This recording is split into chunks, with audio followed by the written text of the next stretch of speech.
And we're live. Oh, hello, Alex. How are you? Hi Simon, I'm good, and you? I'm good, mate. I'm good. It's like we haven't been chatting for 20 minutes, but that's fine. So thanks for joining me. We're going to have a big, long chat about project planning and scheduling. Hopefully not too long. We'll try and make it as pertinent and long as it needs to be. So before we get started, mate, why don't you just tell us a little about you, what you do? Go for it. Look, I'm project consultant, project portfolio consultant. So I'm pretty much specialized in helping companies or project or program to mature the way they deliver projects. And it's often come from planning and scheduling, because as soon as you start doing this perspective, you immediately touch all other perspectives, because schedule connected to cost, to resources, to benefits, dependencies and risks. And we do this on portfolio level. That's immediately you say you need to do that. So you just bring this all together. So yeah, sometimes working on portfolio, sometimes programs. It depends where I can see value the most. Where the pain is, Yeah. where the problems exist. I'm trying to dedicate when I have options. I'm choose companies when I can see actually value for ordinary peoples. So when we do the change, which just Australian will benefit from that, not just particular companies. So I think that's important. Yeah. I like the idea that the planning and scheduling forms a basis that everything else sort of sits. I'm a bit of a scheduling, what's the term, adherent.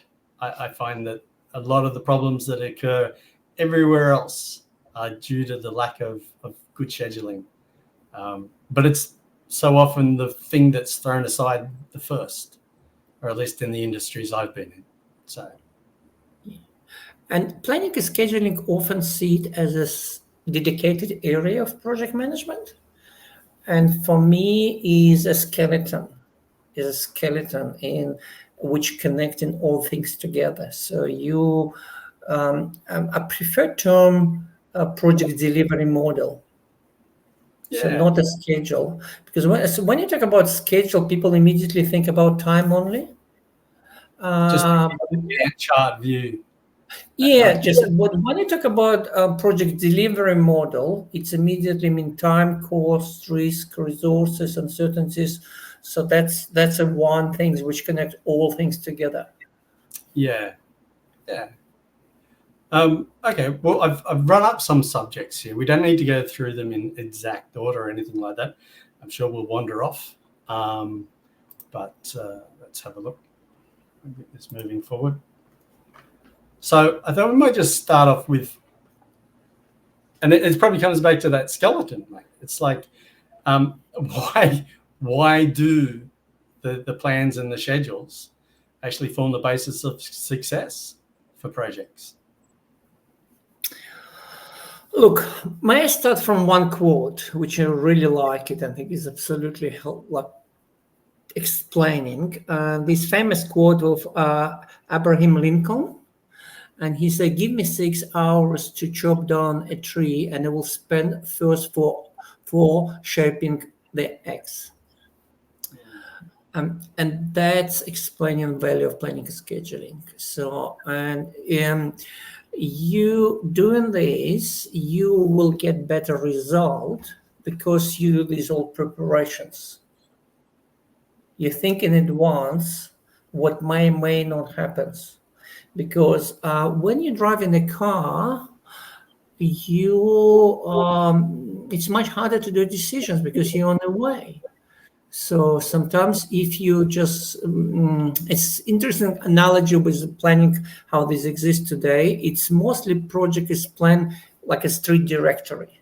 So before I start planning, I open street directory and I say point A, point B, point C, and then driving, and then you just done a long turn or wrong turn, or someone happens on the road, you need to work around, but you don't have visibility. You need to stop car and replan.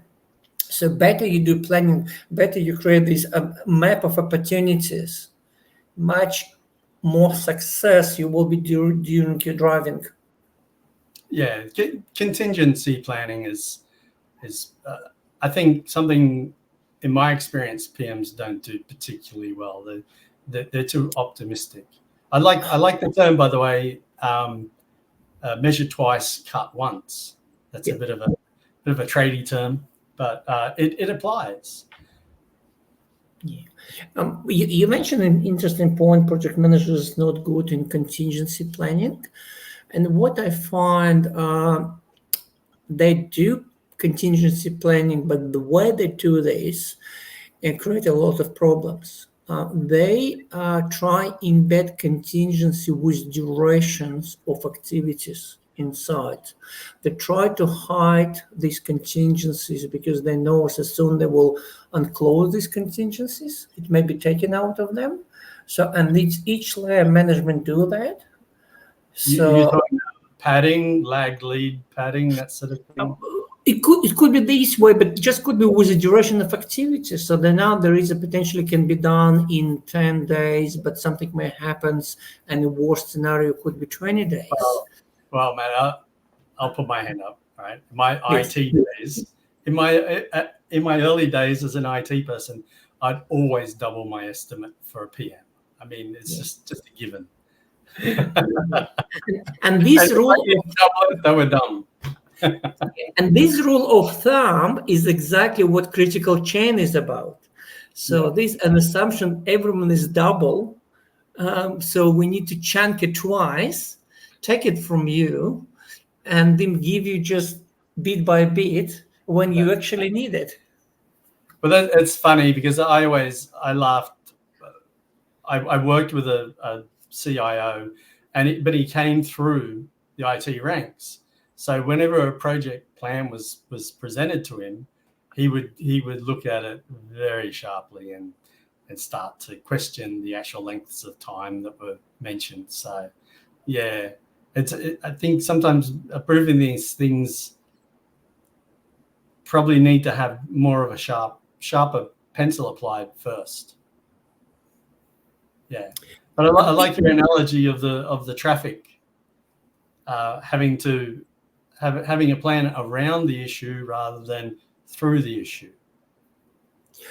And that is probably will be next big things in planning and scheduling. So rather than to plan your deterministic plan, which is known as a critical path analysis, you do A, B, C, D, they're done in certain order. When it's all done this way, project is completed.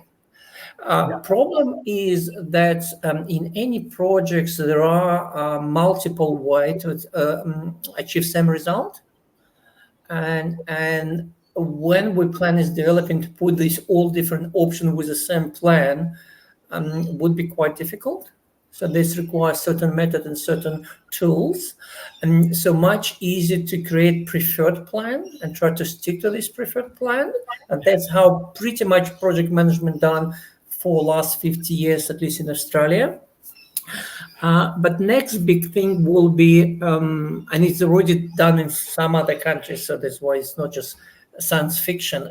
It's rather than to create a deterministic plan, you create a dynamic delivery model which create a map of opportunities, how this potentially could be done. So I need to tranche. Okay, it could be done two ways. I can have a bulldozer, or I can have workers with a spade. So there will be same result is achieved, but will be different equipment, different material, and different duration is done.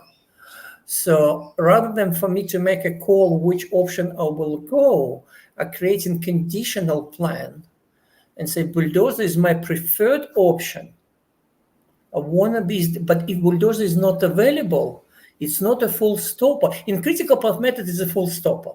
So I cannot see any other methods. I'm waiting until I do my best bulldozer to be available to start this activity this way.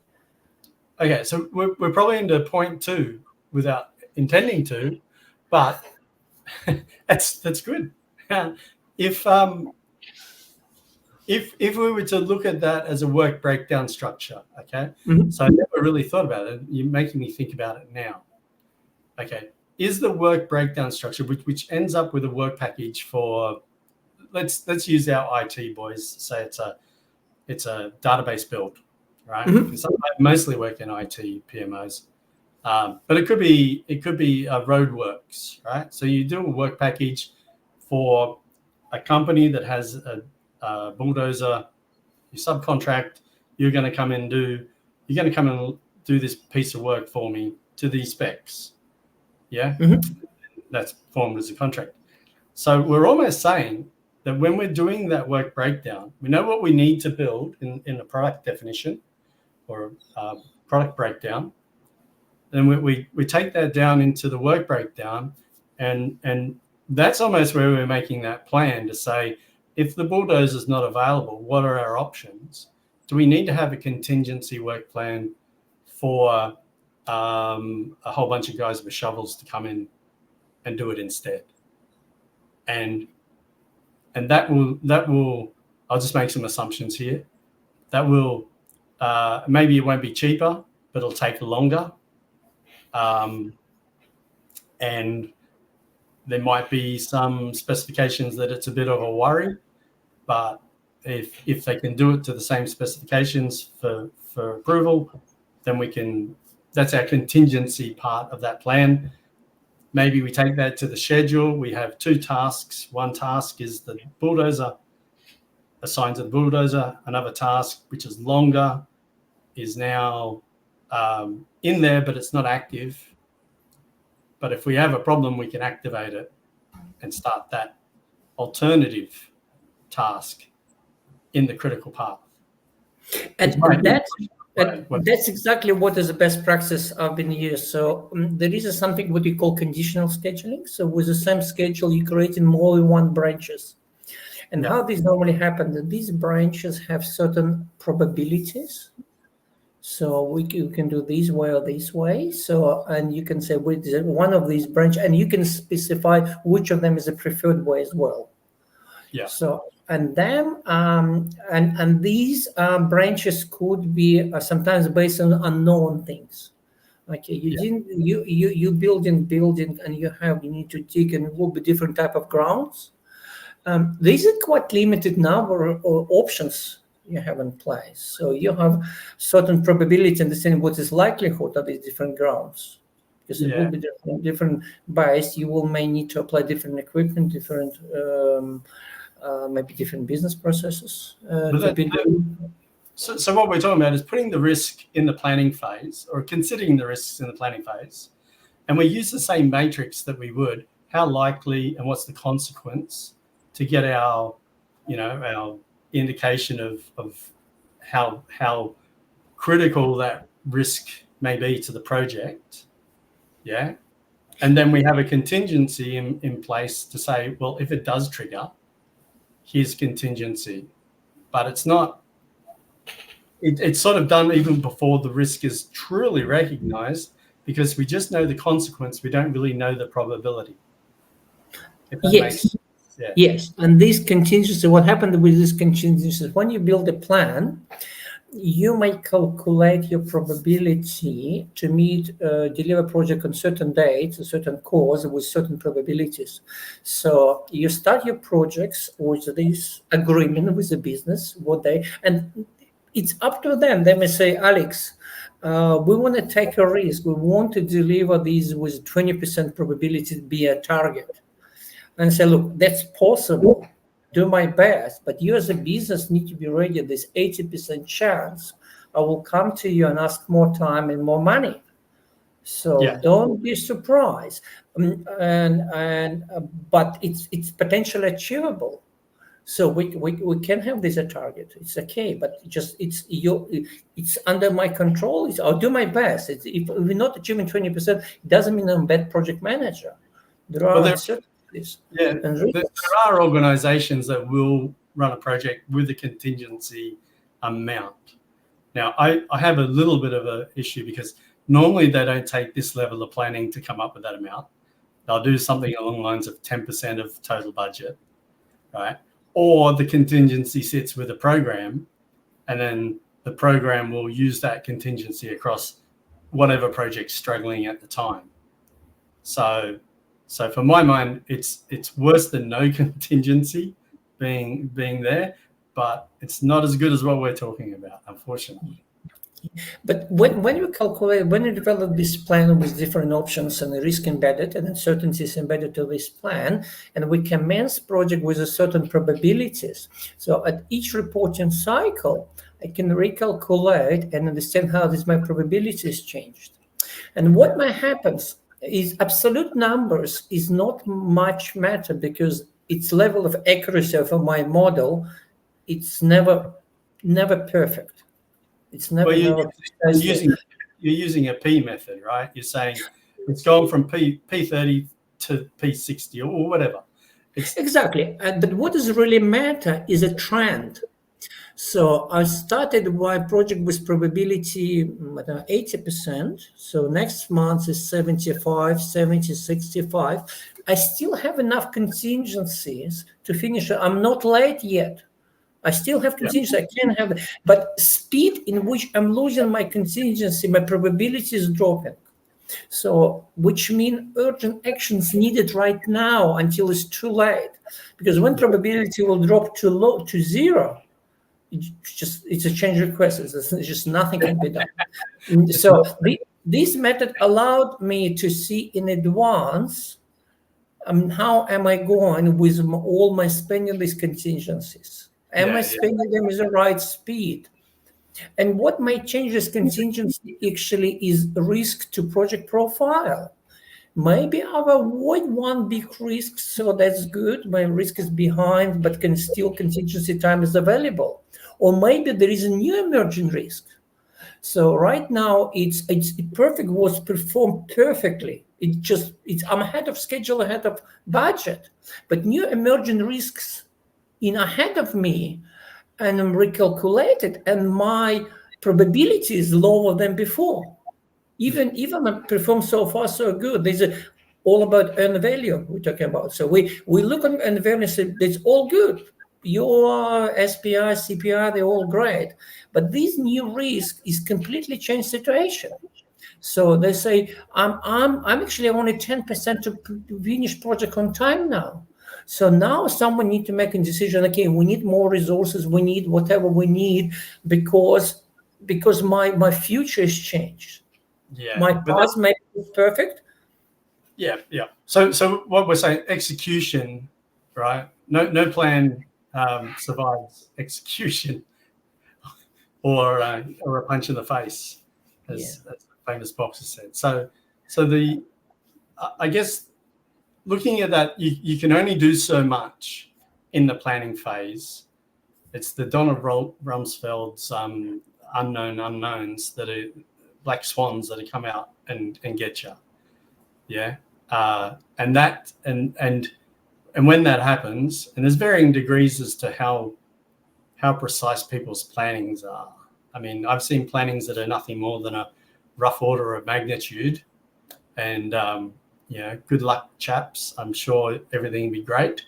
And now, just before you go into execution, could you please do a schedule? So that's not the best way to go about proper planning. It's a tick a box exercise. So policies say schedule needs to be done. Can you just show the schedule exists so we can tick these boxes? That's unfortunately happens in quite many industries across Australia. Or it's another way also quite popular when a business in assumption that if funds are secured, it will be solution to bring resources, all these ideas to guarantee this plan is achievable. So planning and scheduling often start when already project have commitments. So the commitment on time and cost, and then they hire a scheduler, then they hire someone start developing a team experts, and with the developing plan. After they develop a plan, I say, okay, great, it's not achievable. We know it's not achievable with the optimist bias, and we need a change request. So they're going back to business to say, good news, we actually understand what is the reality is now. Give us twice more money. Well, that's for an internal project. So for a project that is an outside provider providing to a contract, and again, this varies by industry and by organizations. They quite often don't ask for a risk assessment, either internally or from the client or from the company. So you end up with these iterations of project change requests as things are discovered in execution. So I think one of the best things you can do is provide a report that says this is what the contract says delivery dates and costs are going to be, because contracts typically have a delivery date attached to a payment milestone. And then if you can track the delivery against that baseline, you soon discover all the PCRs. Because my biggest problem with some finance systems is they quite often they don't really do baselines. They simply just change the budget. So when you come to the last PCR, that's what everyone understands the budget to be, which is fair enough. But that wasn't what the budget was initially. So it's always worthwhile for people to look back and say, okay, that thing cost us 110% more than what we expected it to. Yeah, and that's where I find big challenge on that. So on the way of execution of playing, so things has changed. So, and sometimes they change because of low performance. We need just more time or money. But sometimes they change because people can see opportunities to do things differently. And then when bring these ideas to do like change scope for whatever reasons, you need to do change request. And in change request, you separate bad performance from new changes. It's actually very hard because you can do rebaseline of new plan. But doing this, you're rebaselining all your low performance. And people say, no, we cannot do this. We only can do this change scope. But these things are so connected. So I'll be a little bit harsh here, Alex. I think that's because organizations don't really plan for the contracts they go out for. They very rarely define the product they want delivered.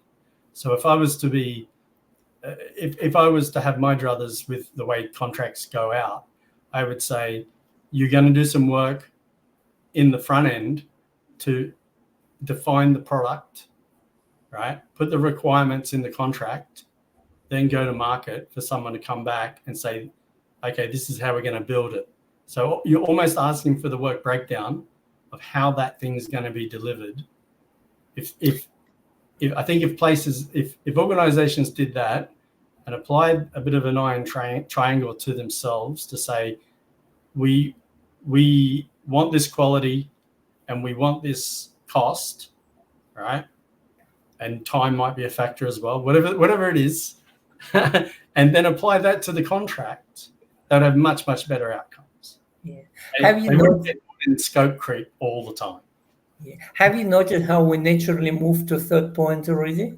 I had to bring it in somehow. Yeah.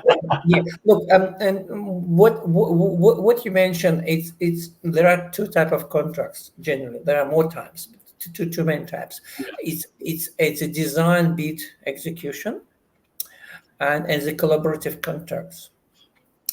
And what happens with the design build, when you do design, people who do execution will be quite resistant to help during this design and preparing these tender documents because they may be disqualified for these execution phase.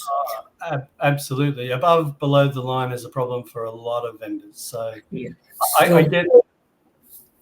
Yeah. And what happens often, people put a bid without knowing this project will not be proceed this way. This is schedule they develop, the contract schedule.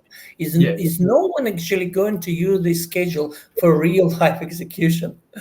So, well, apart from those payment milestones, mate, they tend to like those ones. So, I mean, I get that. I guess where I'm coming from, I'd like to see it done better. I'll give you an example where it does work well. Building hospitals, right? They know the building specs inside and out before they go to market for the people to do the work. Yeah. So it's a little bit different because the design guys aren't going to be the build guys.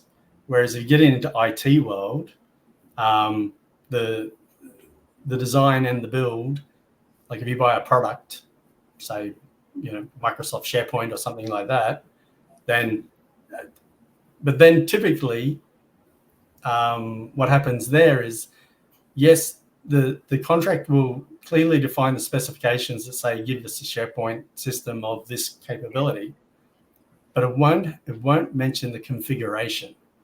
It won't say what they want the thing to do and how it has to behave in terms of UX.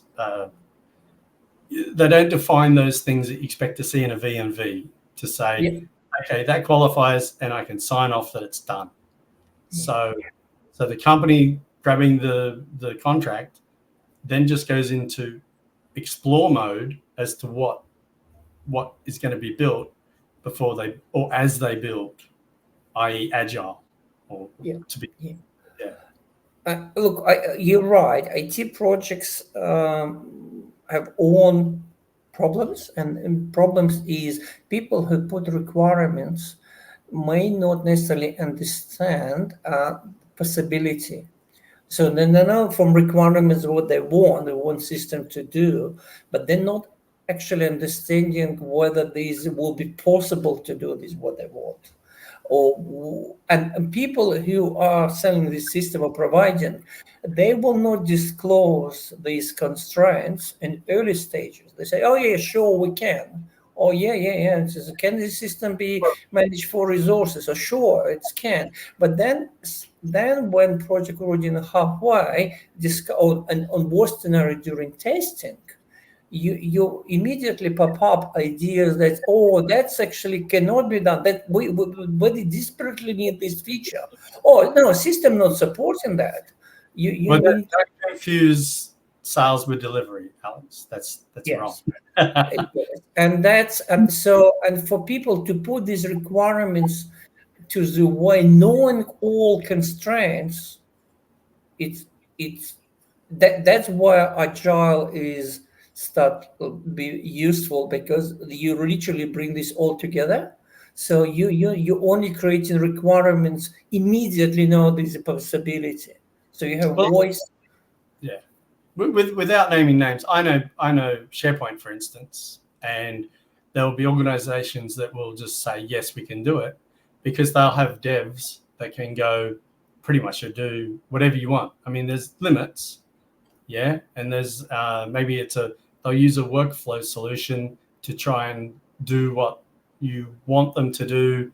But it will get 80% of the way there, not have exactly what you want, but everyone agrees it's good enough and let's move on before we have to get solicitors involved, that sort of thing. So it's, I don't know what the answer is. I wish there was probably a better, I wish the planning process could more thoroughly vet the execution before it starts. Yeah. So. Yeah. I don't know where that fits in our 8, but it probably fits in there somewhere. Probably all of them. But do you want to just talk a bit more about your critical path? Because I find that's very interesting. And I've always looked at some of your posts on LinkedIn and thought, because you're a little bit critical about critical path. With critical path, it's a couple interesting points I find. It's first one, there is two different methods or three different methods, not just one. So what we use critical path is not a critical path method which was invented in the 60s last century. And one is initially was critical path method was developed is always about time cost balancing solutions. So idea was that it's not a deterministic plan. So each activity being estimated with two durations is what they called a normal duration and accelerated duration. And it also was the two cost, was a normal cost and accelerated cost. So when you put this plan together, so you and calculate these different probabilities, you immediately have 2 points. What my earliest possible delivery could be if I accelerate all but only can be accelerated, and what is my cheapest, lowest cost could be if I use my lowest cost, so I'm spread that. So you have the curve between these 2 points. And question is, where is my ideal point which gives me the most benefits? So if I can spend $10 to accelerate project for 1 day, most of people say no brainer, do it. What if it's $1,000? What if it's $1 million? So between these, okay, so now $1 million is not worth it. Okay, better to wait 1 day. And that's mean, okay, there is from 2 points. One is obviously it's worth it, to obviously it's not worth it. Somewhere there is a point which showing you which is worth it or not worth it. And idea was to find these points in your schedule to have balance between time and cost, which give you the maximum benefits on that. So this is the original critical path method. And I find, and whole idea the method was born because to calculating these methods is very hard without computers. So you can calculate critical path method as exists today. So okay, total flow, order these on, but these are different combinations. You immediately start in your heuristic or whatever methods to calculation. And these methods simply does not exist before first computers appears. So idea of original idea critical path method was to see how computers, big computers, expensive computer can be used to increase benefits of project delivery. And this was best utilization of available resources, how we can best utilize them. So the sweet spot. Yeah, so that was the original critical path method. But then and this was done by business, because for business, they have contracts, so they need to find this balance. So their profit is somewhere between these 2 points. They need to, and what people don't recognize is that time is money. But in project management is actually different statement is much more applicable. It's always time versus money. So it's all many tiny decisions. Am I going to wait because it will be cheaper for me? If I'm doing renovation of my house, I may be perfectly ready to wait. My cheaper contractor who will do this work, who is not available now, will be available next month, but it will be cheaper than that. So the perfectly cost could be priority for me. For others, emerging project, maybe time is a priority. So that was quite interesting what was originally historically what happens. But then critical path method start to be simplified is it come to your technical constraints in which order you will do activities. And there is a couple problems here. In any project, there is many ways how things can be proceed. Is always. And these are all different ways can be grouped for 2 categories. Category number 1, same result may be achieved more than one way. So that's we discussed that. And second one is I may if I have two activities which need to be done in parallel, and we have only one resource who need for both activities, we need to make a decision which activity performed first. But if I have not a 3 block, 5, 10 activities when resources, like we're talking about bulldozer, for example, okay, bulldozer need for different, which one I need to use first? What if I have 3 bulldozers and there is a 5 activities need to be done? What if other type of constraints? So and it's very, very quickly, we find this critical path method is your preferred way how you want to do this if resources is available.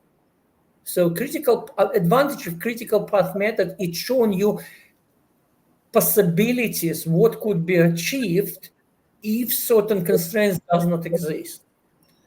Why this important? Because it's helping us to make decisions to invest in these additional resources, knowing what sort of we can gain if we do that. Yeah. So, and then what practically happened in each project is not a critical path, but a resource critical path.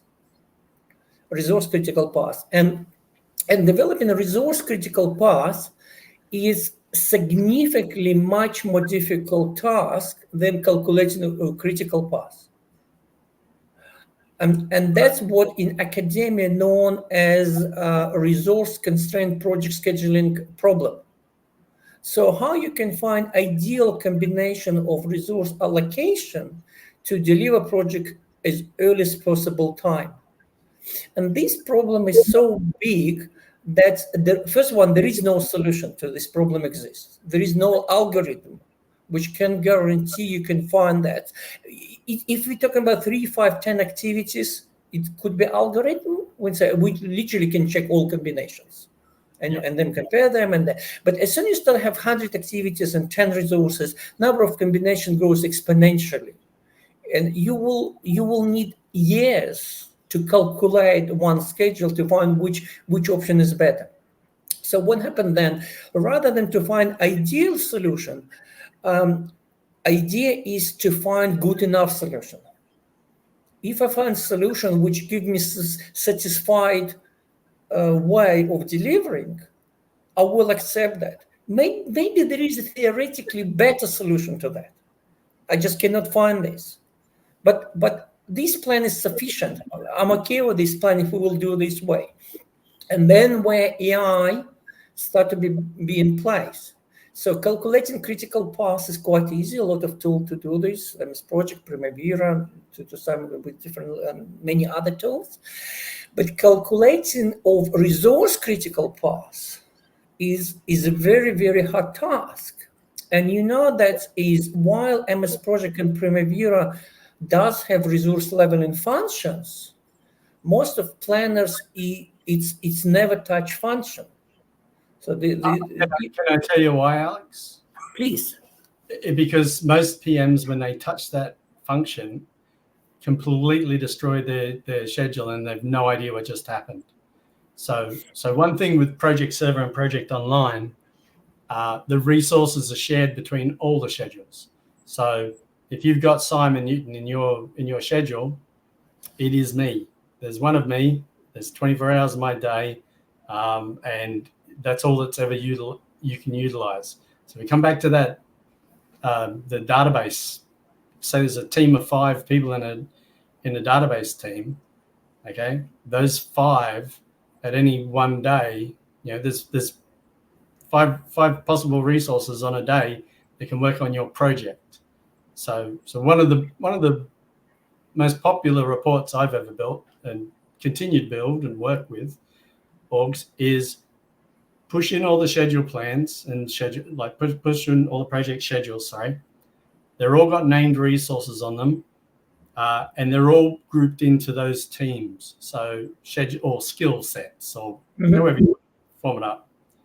And you end up with, say, those 5 guys and all the projects they're meant to be working on a month-by-month basis.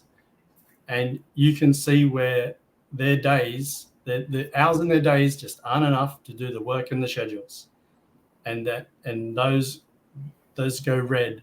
And every time I've done this and applied that schedule with all the hard work in the back end, of course, people are amazed just how much demand there is just from projects, not even BAU, on their various teams. So in some cases, it helps the organization hire more or use a contract panel or whatever to fix that up. But I 100% agree with you. You can sit there sliding projects between dates, etc.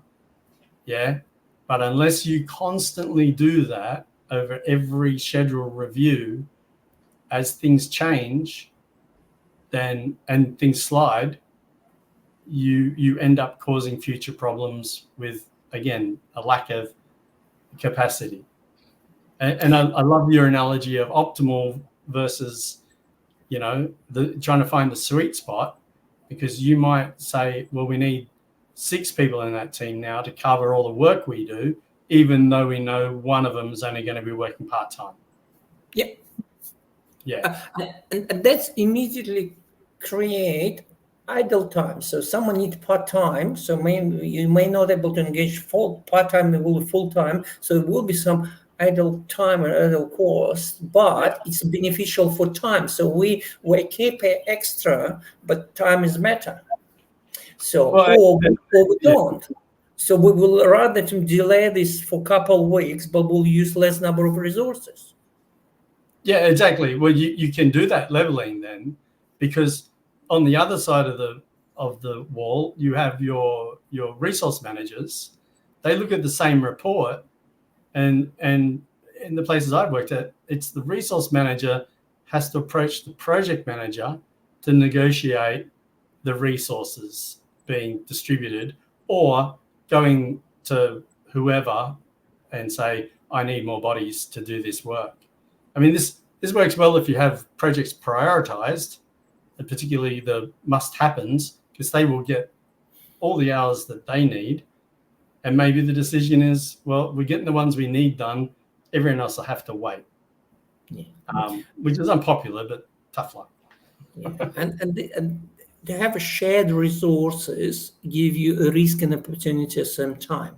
So this opportunity, because when resource is not available, project not holding this resource, they're using for someone else. So we not pay for that. It gives us opportunity to spend less to these resources, but there's also a risk, because if these resources is needed for me now, he maybe not finish what he's doing in this another project. I need to wait him now.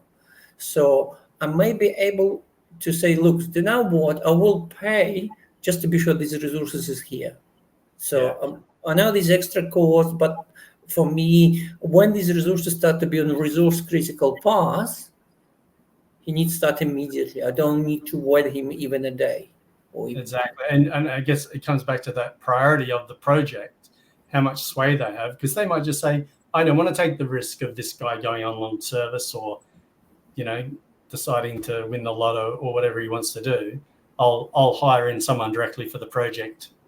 I'll hire them in directly and remove that risk, or have that contingency, as we were talking about before, where, well, okay, I understand that there's a risk that these guys are poorly performing in the past.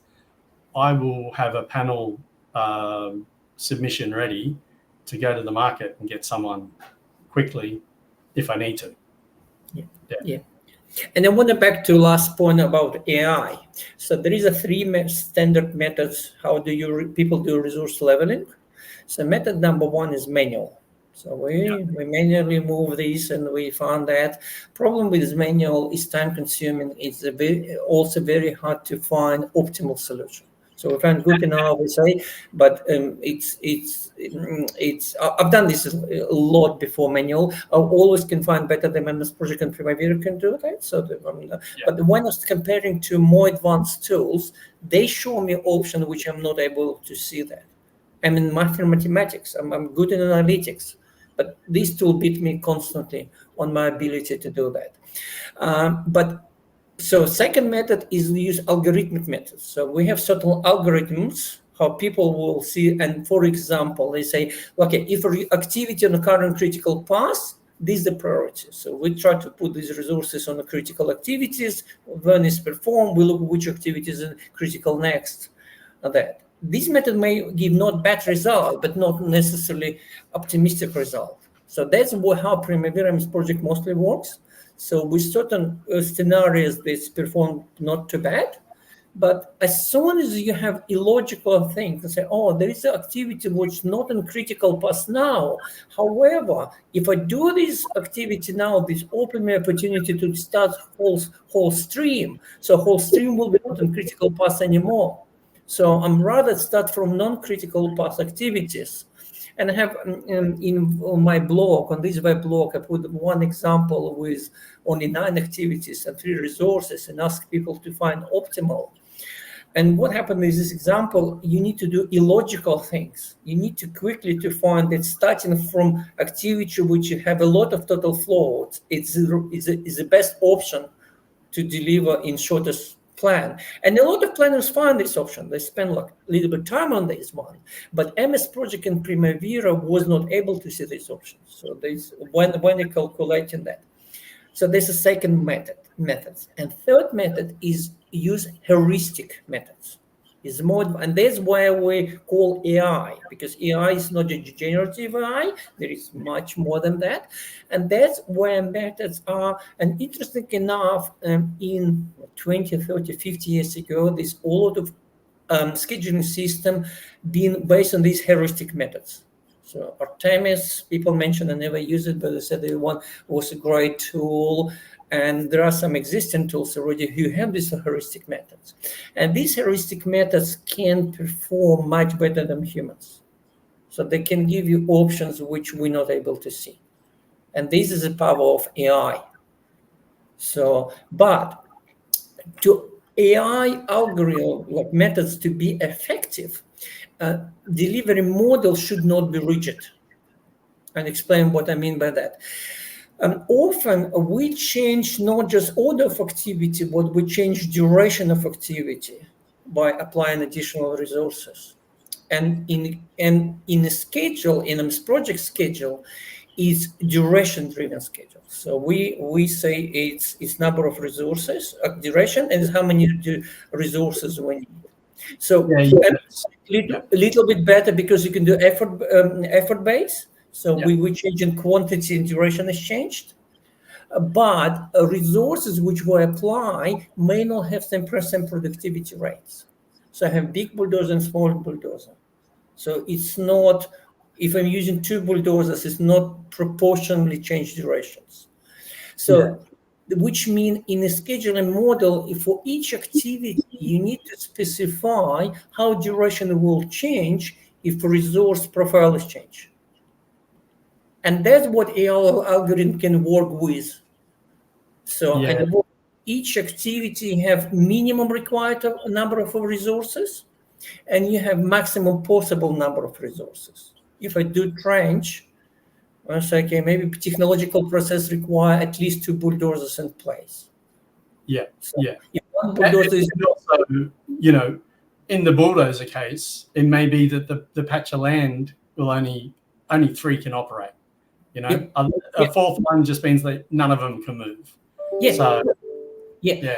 But if delivery model do not specify these limits, how AI algorithm can know that's a limit which we're dealing with?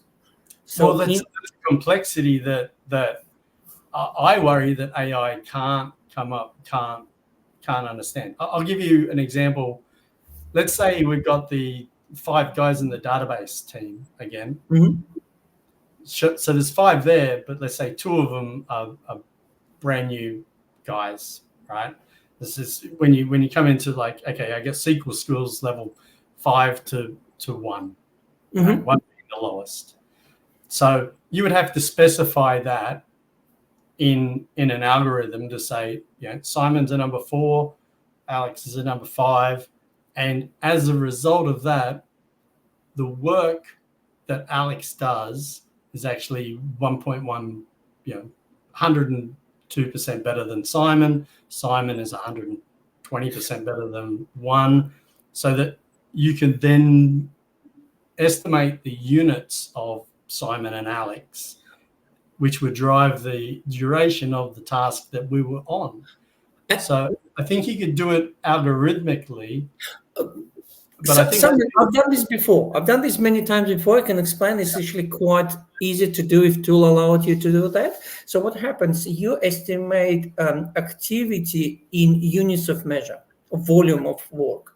Number of it could be meters, cubic meters, story points, pages, whatever. So you say we need to do 100 units. Then you specify which skills is needed for this project perform, like activity to perform. So rather than assign Alex, Simon, other, I'm assigning a pool of resources. And each pool, each resource have productivity rate. So what is productivity rate is how many units you can perform per hour. So if we have, for example, you can perform 20 units per hour, I can perform 10 units per hour. So we have activity which is 100 units. Okay, if you're available, this activity duration will be 5 hours. If I'm available, its duration will be 10 hours. However, technologically, it's possible to assign Simon and Alex to these activities. So our combined productivities is 30 units per hour. So we can do this in 6 hours together. So that's when you build a development model, delivery model, you do not specify duration as a base, you specify volume as a base. Well, and then you skill set. You combine, and one person may have more than one by skills, by the way. So I may be on this area, I'm very good on this, but I also can do other type of activity. So my productivity on different type can be different. Same for bulldozer. Bulldozer can do two type of work. Okay, there's 5 meters per hour in one type and 10 meters per hour. Well, let's go back to the bulldozer. So you can, if we're doing units of work, let's say there's 100 metric tons of earth to be moved. Your bigger bulldozer does more than your smaller bulldozer does. Then there's complexities around, let's say you've got 5 bulldozer drivers, only 2 of them can drive the bigger dozers. So there's another constraint. Okay. I guess where I look at AI at the moment, I think it'll change. I think AI can put together those algorithms, but there's still an algorithm that you need to specify the constraints for it to build. So if I was to say, and if you just use that as an example, I've got 100 tons of earth to move. I've got X number of dozer types. I've got X number of people with tickets. And you say, what's the most effective method to get that moved? It would easily and very quickly tell me, use two guys on these type of dozers over this, and it'll take this long. Yeah. And that's exactly how exactly I've been doing it in the past. That's different systems. So in the methodology, which called, by the way, success-driven project management, is the name of methodology. And this methodology, you do not define this whole duration. You define these units. Then you define your skill sets across your projects, and combine all your resources in these skill sets and productivity rates. So this productivity rate, so they called corporate reference books. Yeah. So you have new resource on the board. I can estimate what would be productivity for this new resource. So, and I'm assuming I may have variability of resources profile supply may change. I'm not trying to fix it. So now this out of my control to guarantee these all resources. But what I know, which skills do I need? And when Sketch AI algorithm calculating me, it shows me that's not just what will be achieved with current resource profile, it's also showing where bottlenecks. I said, these skill set, these resources, my bottlenecks. If I can add additional resources here, we can deliver quicker. So you immediately, as a business, can answer the question, what I can do if additional funds is available. I will invest in that resource in that period of time because they will remove my current bottlenecks. Yeah, I see that, because it's a more calculated thing. Like if we talk about the report that I was talking about earlier, where we say, okay, 5 DB guys, but that's not going to tell you whether they're the right DB guys for the work. It's not going to tell you exactly, like you make an assumption that they're all the same. If we apply skilled levels, that'll change that calc. I guess what I'm saying is, I'd probably use AI to tell me what the algorithm is, and then I'd plunk that into reporting to present that as a visual model for people to work with. So if they shifted like show me the most optimized plan using those algorithms, right? That would still happen. I guess my concern at the moment is around the discussion around AI is I worry that executives are getting in their heads that they're just going to have an AI bot run a project for them. And I'm a bit worried that salespeople are being a bit over optimistic about what they're promising at the moment. Okay, so I'm using AI for 20 years already. Yeah. So when most of clients, we never say it's AI because all they care is the result, not the way it is received. So what happens now, it's a lot of speculation about AI. So people say AI, not a solution. So, Yeah. and this your concern is absolutely valid because it will be a lot of promises that this AI-based solution will change. I think the risk here is that executives will say, "Oh, AI can replace my my phone receptionist," right? Like it'll pretend to be a real human and take the basic help desk calls and things like that.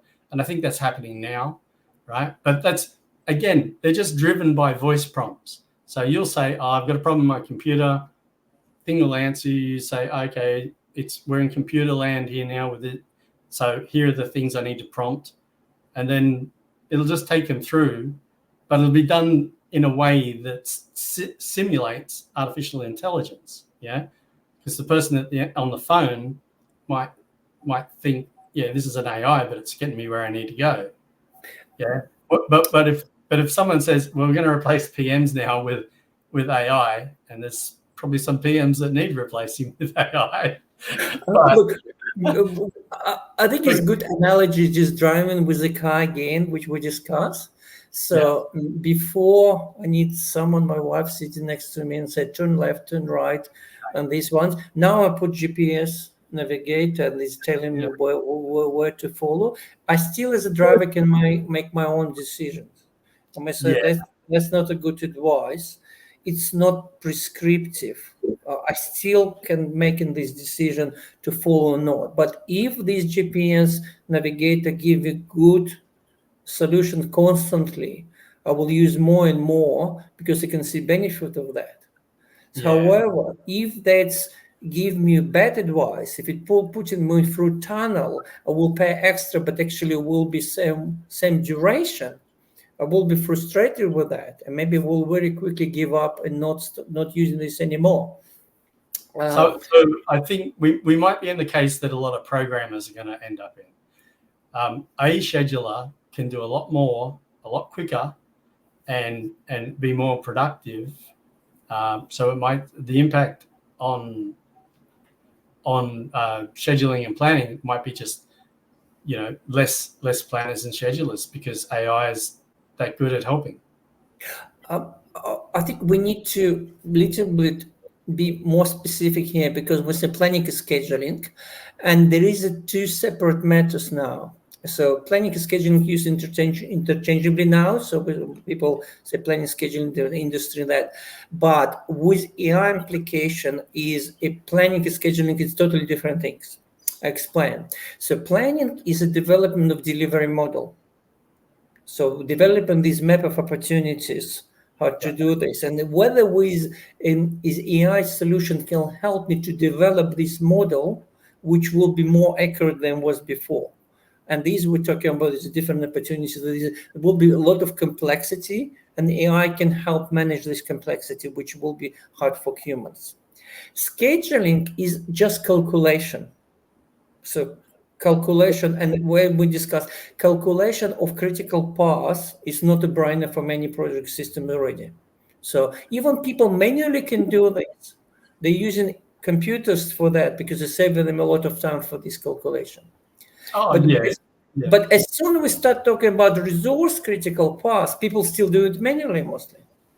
So question is whether AI can replace the second part. Can more and more people start using AI for scheduling when resources are constrained? Well, again, I think they'll provide the algorithm to do it, and they can run the algorithm faster than yeah. Well, hang on, let me reset that. I see the optimal would be they provide algorithms for that sort of detailed reporting I was talking about, where humans can make decisions based on all the factors like priority of projects. So they know how to prioritize the resources across the portfolio.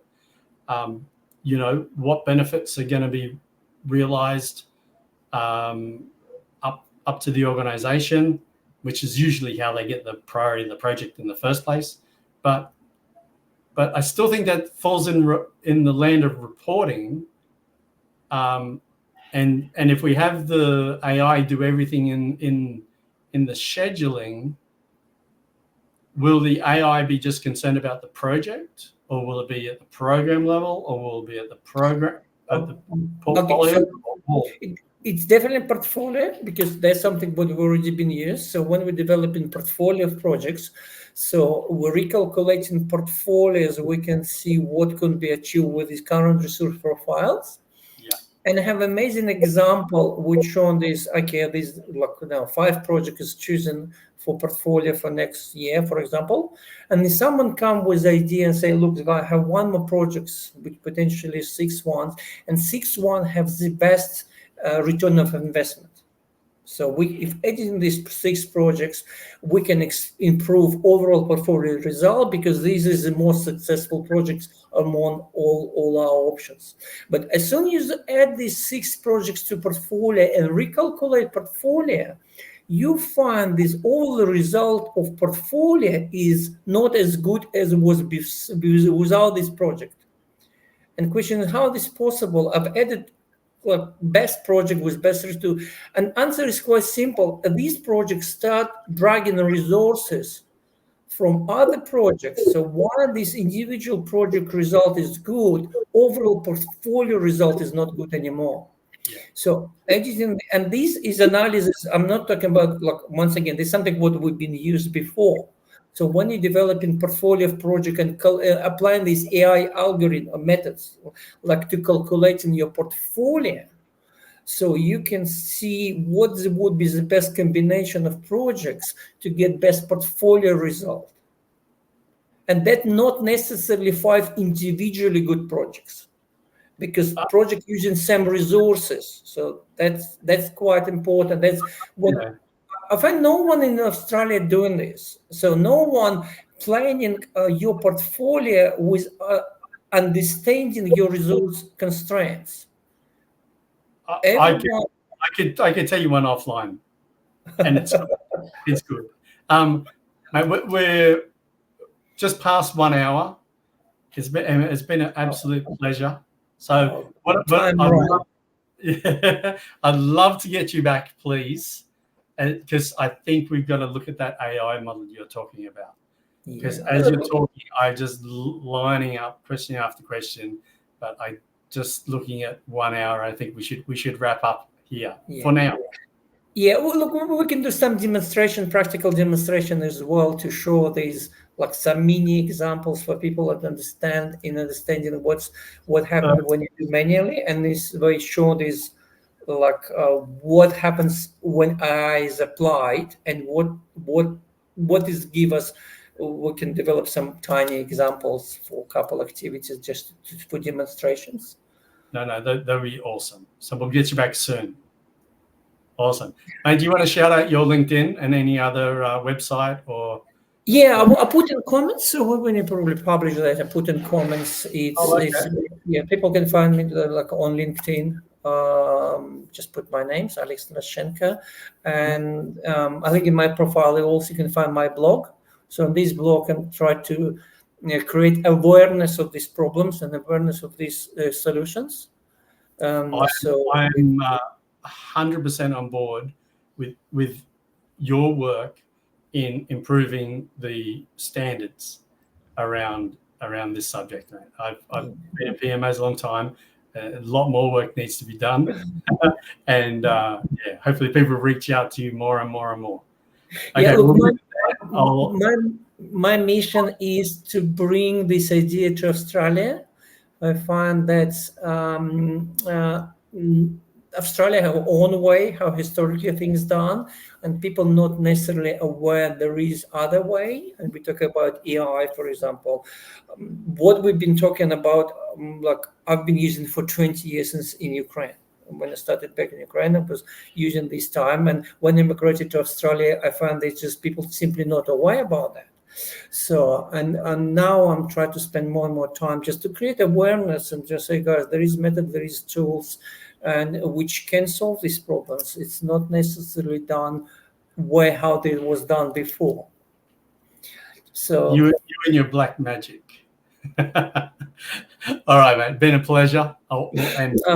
Thank you, Simon. Thank you. Bye.